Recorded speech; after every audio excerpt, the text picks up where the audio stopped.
We're raising a lot of heaven, the country parson. Howdy, friends. When spring rolls around, ranchers burn off their pastures to remove all of the dead grass and shrubs which cows can't eat. The burning prepares the way for new grass to grow fresh and strong. What's in your life right now that is dead growth that you need to burn? A past achievement that you base your life on? How about a relationship of hurt or a type of bitterness that you keep? How about a particular purchase that you thought was going to make your life better? Growth is good. Living on the laurels, hurts, or relationships of the past isn't. Our past is what makes us who we are today, but living in the past does not help us to grow. Now, it's okay to sit and reminisce, but we must live in the here and now. Are you ready to burn? I've got the match. You be encouraged.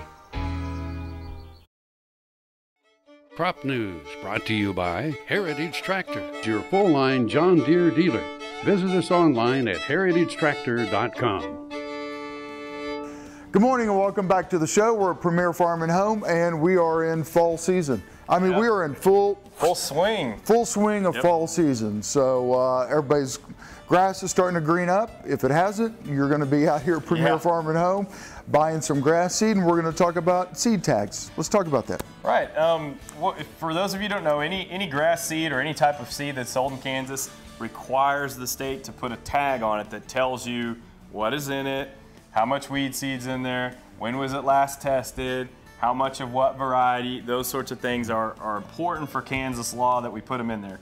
So it's important that you understand what those numbers mean on a seed tag.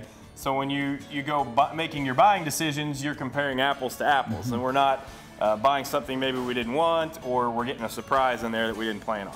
Now, wheat guys and corn guys and soybean guys buy certified seed. Can we buy certified grass seed? Absolutely. Really? Yeah. So okay. Ours will be certified seed, just like you would in agriculture. Right.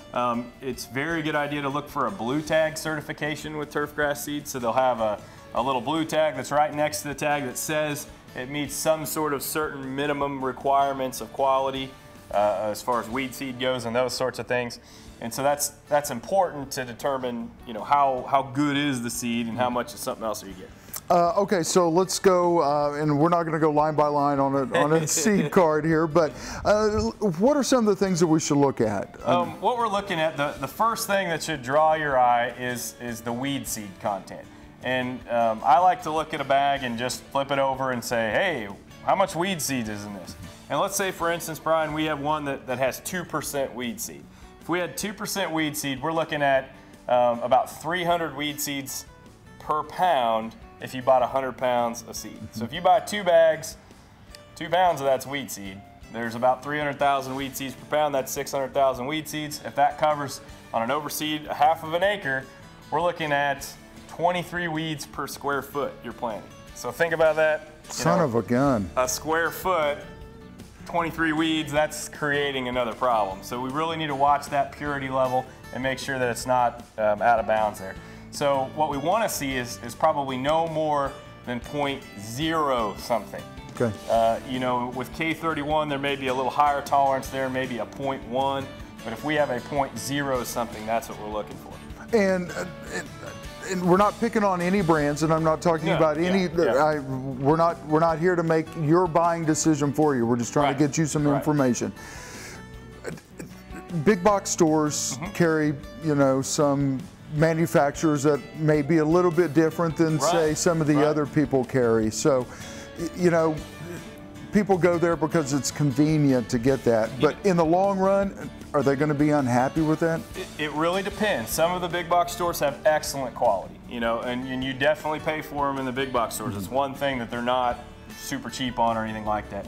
But don't be fooled by the shiny bag. The worst thing is you go in there and you get this shiny bag and you flip it over and you look at it and you've got some weed seed in there. They may throw another species in there, like an annual rye or something that comes up quick, kind of giving you this, oh, look at my lawn's coming up. And it ends up being a weed for you later on. So there are, you want to make sure that it's the species that you want, and you want to make sure that it's not throwing you some sort of curveball that they'll put in like in sun and shade mixes. Right. And the key word would be mix. A mix means they put different species in there. A blend means it's all the same species. So basically, the picture on the bag is probably Photoshopped. You can guarantee it's Photoshopped, right? Guaranteed The only Photoshopped. place that's not Photoshopped is out here where Right, we grow. that's So exactly you can come right. out here and you can actually see it before Right. you buy it and make that determination for yourself. All right, real quick in the last 40 seconds we have here together. Sure. What is our cutoff time? We're coming into October right now. How much more time do we have? We've got 4, 5, 6 weeks left? You know, I like to put the very generic cutoff date as the 3rd week in October. Anything after that, we're not looking at germination before November. And we need at least, probably that month before any kind of hard, frost starts to develop in the soil that may heave those seedlings out and dry them out. So if we have really good moisture, you can bed a little later, but probably a better way to put it is after that 3rd week in October, you're flipping a coin. It's a 50-50 shot. If it's moist, we'll get it. If it's Dry and crappy, we're probably going to lose some of that, or it may just stay dormant all the way until next spring and come up. Perfect. Yeah. HeyCow.com, Yep. or just drive yourself out here to Premier Farm and Home. Yep. We'll see you guys. Thank you, Brian. You're welcome, Yep. Chad.